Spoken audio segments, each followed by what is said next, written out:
Array function. Now, this topic is primarily to explore about arrays. What is an array? Array is a collection of elements stored in a contiguous location. It can be single dimension or it can be multi-dimension. So, array function can be used to create multi-dimensional arrays. It can also be used to convert the traditional Python list to arrays. That can also be done. Arrays, the moment you create them, you can easily play around, manipulate and work around with the data that is stored in arrays with certain functions that are available in NumPy library.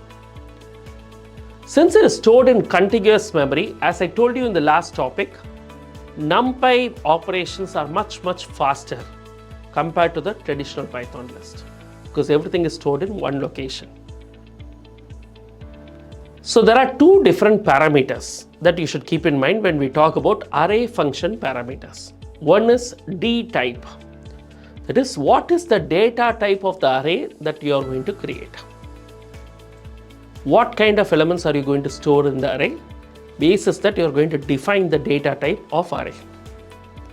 The second one is you are going to look at the number of dimensions, which we generally call it as ND-min. That is ND-min, dimension. Okay, number of dimensions. You need to quote the minimum number of dimensions. ND, that is number, dimension, min, minimum number of dimensions that you need to create in arrays. So these two parameters you should keep in mind. One is D type, that is the data type of the array.